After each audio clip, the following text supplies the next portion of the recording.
بسم اللہ الرحمن الرحیم ایاک نعبد و ایاک نستعین۔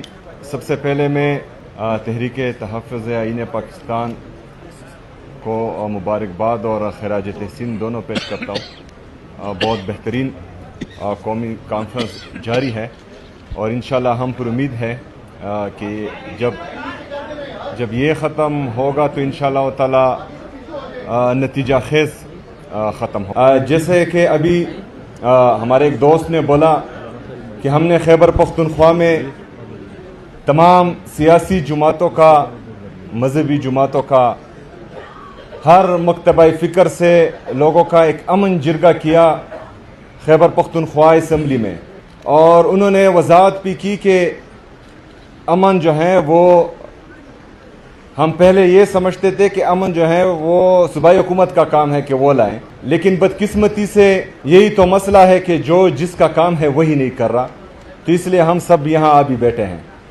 پہلی بات۔ دوسری بات کہ اس جرگے میں تمام مکتبہ فکر کے لوگ جمع ہوئے اور وہاں پر ایک بہترین ماحول میں قیام امن کے لیے 15 نکاتی ایجنڈا پیش کیا گیا، جس پر تمام جماعتیں، چاہے سیاسی ہو، مذہبی ہو، اور ہر مکتبہ فکر کے لوگ اس پر متفق ہوئے۔ لیکن بدقسمتی سے جن لوگوں کو امن گھاٹے کا سودا ہوتا ہے اور جن کا جنگ میں ہی خیر ہوتا ہے، انہوں نے یہ سارا پروسیس سبوتاج کرنے کے لیے جرگے میں ہمارے آئے ہوئے مہمان جن کا تعلق پی ٹی ایم سے تھا ان کو اسمبلی سے باہر اٹھا لیا۔ تو میری جب ان سے اس حوالے سے بات ہوئی، میں نے ان کو کہا کہ ایک تو آپ لوگوں کا مسئلہ یہ ہے کہ آپ لوگ زمینی حقائق سے اس طرح باخبر نہیں رہتے جتنا سیاسی لوگ رہتے ہیں، آپ لوگ عوام میں اتنا نہیں رہتے جتنا سیاسی لوگ رہتے ہیں، تو آپ یہ چیزیں نہیں سمجھتے اتنی جتنی ہم سمجھتے ہیں، اور اس کے ساتھ ساتھ جب آپ سمجھتے نہیں ہیں اور اگر کسی کے کہنے پر آپ لوگوں کو اٹھاتے ہیں تو جو آپ کے ایڈوائزرز ہیں وہ بھی انتہائی بے وقوف اور نالائق ہیں، کیونکہ یہ جو قدم آپ لوگوں نے اٹھایا ہے اس سے آپ کی ساکھ اٹھے گی نہیں، اس سے لوگوں کے دلوں میں آپ کی نفرت کم نہیں ہوگی لیکن مزید بڑھے گی۔ اور اس کا نتیجہ ہم نے دیکھا کہ پشاور یونیورسٹی کیمپس میں 78 سال میں پہلی دفعہ جو ہے ہمارے ادارے کے خلاف نعرے بازی ہوئی، اور یہ ان کی یہ ایک بیوقوفانہ حرکت کی وجہ سے جو انہوں نے جرگے کے بعد کی۔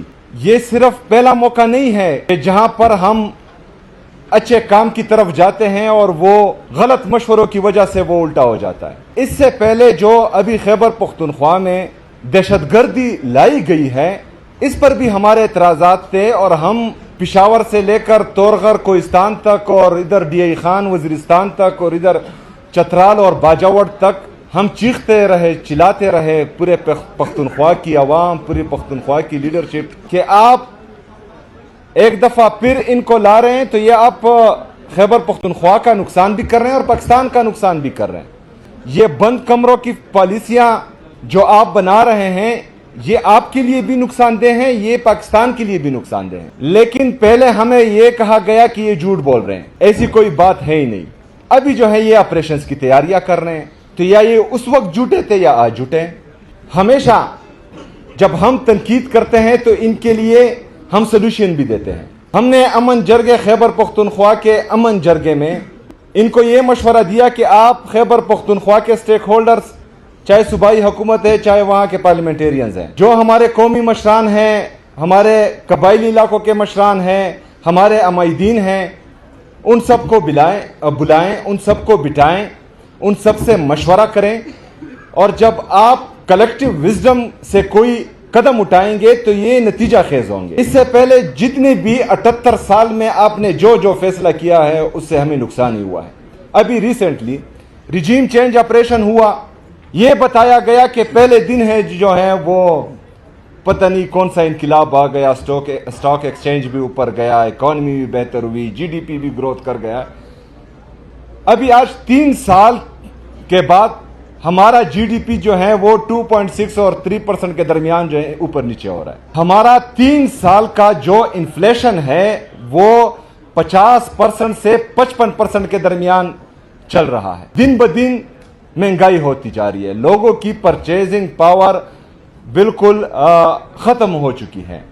ان امپلائمنٹ اتنی ہے کہ اگر آج یہ اعلان کرے کہ جو پاکستان چھوڑ کر جانا چاہ رہا ہے وہ آئے تو 2 کروڑ سے زیادہ لوگ جو ہیں یہاں پر ایمبیسی کے باہر کھڑے ہوں گے۔ یہ آپ کی غلط پالیسیاں ہیں۔ لندن میں بیٹھ کر اگر آپ بند کمروں میں رجیم چینج آپریشن کا فیصلہ کریں گے تو آپ کی معیشت کا یہ حال ہوگا، آپ کے صوبوں کا یہ حال ہوگا، اور پھر اوپر سے ایسے لوگ بٹھا دیں جو ایک صوبے کے ساتھ مسلسل امتیازی سلوک کر رہے ہیں۔ مطلب ہمارا ایئر فورس کا جہاز ایک وزیر اعلیٰ کو ایک صوبے سے دوسرے صوبے تک اور ملک سے باہر لے کر جا رہا ہے، اور دوسرے صوبے کا وزیر اعلیٰ وہ اس کا پاسپورٹ سٹاپ لسٹ میں ہے۔ ایک صوبے کو تمام تر وسائل دیے جا رہے ہیں، اور آئی ایم ایف یہ رپورٹ کر رہا ہے کہ 5300 ارب روپے کی کرپشن ہوئی ہے اور پاکستانی عوام کے حق پر ڈاکہ ڈالا گیا ہے، اس پر تو چپ۔ یہ آج میں نے آپ سب کے لیے تمام دوستوں کے ساتھ خیبر پختونخوا کے جتنے بقایا جات ہیں وفاقی حکومت پر یہ آپ کے سامنے ہیں، یہ 4758 ارب روپے یہ میں نے تمام دوستوں کے لیے آج ثبوت لائے ہیں۔ یہ ہمارا وفاق پر واجب الادا ہے۔ 5300 ارب کرپشن جو رپورٹڈ ہے آئی ایم ایف کی رپورٹ میں وہ کر رہے ہیں، لیکن ہمیں جو ہے ہمارا حق نہیں دیا جا رہا۔ ایک تو حق نہیں دیا جا رہا، دوسرا خیبر پختونخوا کا وزیر اعلیٰ صرف اپنی لیڈر سے ملنا چاہتا ہے، وہ 10 دفعہ ڈیالہ جیل جاتا ہے، اس کو ملنے نہیں دیا جاتا، اور باہر جو ہے سڑک پر پوری رات گزارتا ہے۔ یہ کہاں کی جمہوریت ہے؟ یہ کہاں کی انسانیت ہے؟ یہ کہاں کی سیاست ہے؟ اس کے ساتھ ساتھ خود ہی پریس کانفرنس کرنے بھی آ جاتے ہیں کہ ہمارا لیڈر، ہمارا قائد جناب عمران خان صاحب کہتے ہیں یہ نیشنل سیکیورٹی رسک ہے۔ او بے وقوفوں، یہ نیشنل سیکیورٹی رسک نہیں ہے، یہ آپ کی نیشنل سیکیورٹی کی ضمانت ہے عمران خان صاحب، یہ آپ کی نیشنل انٹیگریٹی کی ضمانت ہے، یہ آپ کی پولیٹیکل اور اکنامک سٹیبلٹی کی ضمانت ہے۔ آپ کیوں نہیں سمجھ رہے کہ پاکستانی قوم اگر آپ سے نالاں ہے اور آپ سے نفرت کرتی ہے تو صرف ایک رجیم چینج آپریشن کے بعد اپنا گراف دیکھیں، اس لیڈر کے لیے لوگوں کی محبت دیکھیں دل میں۔ 8 فروری کا رزلٹ جو آپ لوگوں نے چینج کیا ہے اور کسی اور کے کھاتے میں ڈال دیا ہے، پتہ تو ہے نا، معلوم تو ہے کہ آپ لوگوں نے کیا کیا ہے۔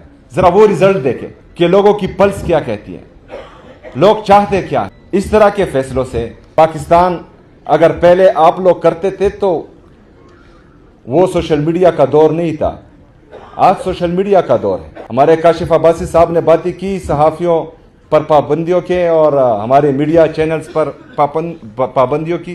آج کل تو سوشل میڈیا کا دور ہے، کیا کیا چھپاؤ گے؟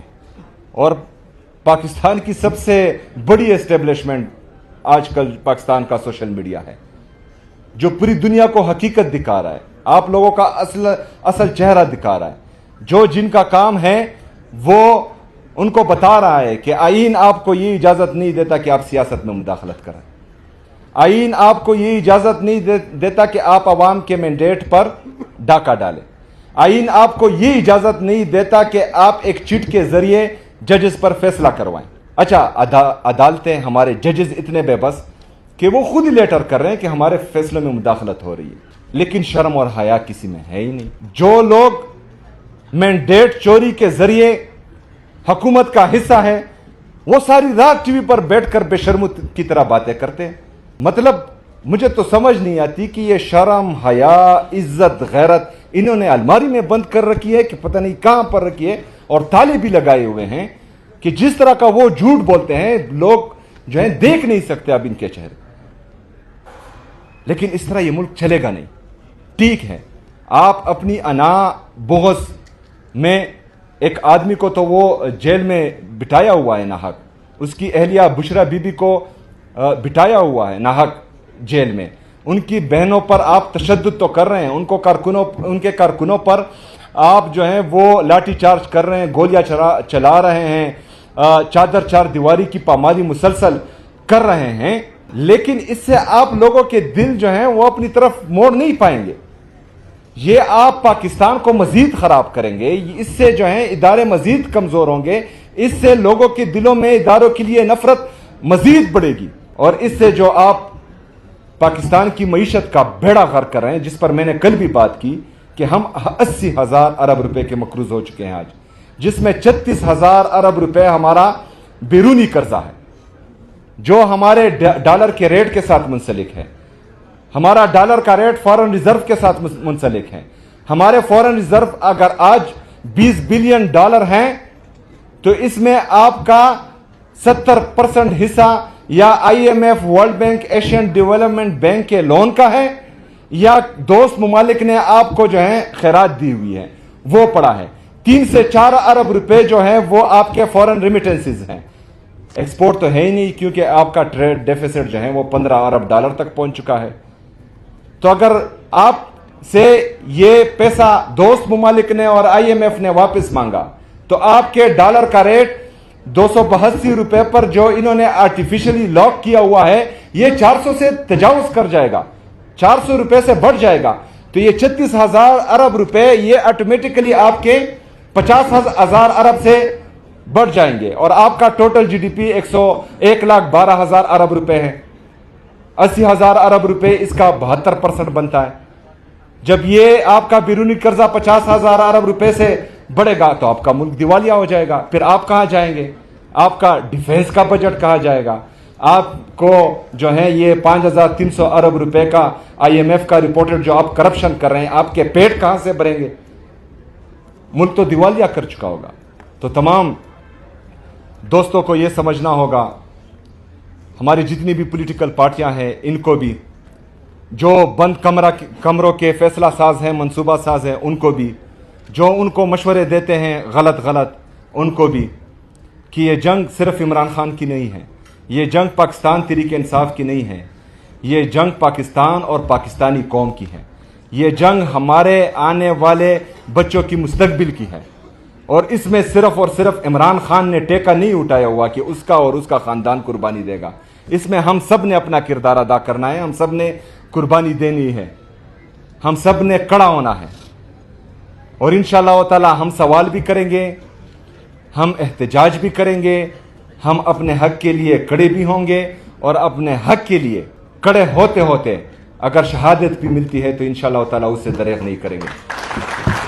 تحریک تحفظ آئین پاکستان اور ہمارے جتنے بھی باقی پولیٹیکل پارٹیز یہاں آئی ہیں ان سب کو یہ یقین دلاتا ہوں کہ پاکستان میں جمہوریت کی بحالی کے لیے، حقیقی آزادی کے لیے، آزاد میڈیا کی بحالی کے لیے، آزاد عدلیہ کی بحالی کے لیے، آئین کی بحالی کے لیے، پاکستان کی خودی اور خودداری کی بحالی کے لیے مجھ سے بحیثیت پاکستان تحریک انصاف کا ایک عام کارکن اور صوبے کا چیف ایگزیکٹو میں آپ کے ساتھ کھڑا ہوں. آپ کے ہر فیصلے میں آپ کے لیے میں آپ کے ساتھ انشاءاللہ تعالی چٹان کی طرح کھڑا ہوں گا اور آپ مجھے پہلے صف میں پائیں گے. شکریہ، مہربانی.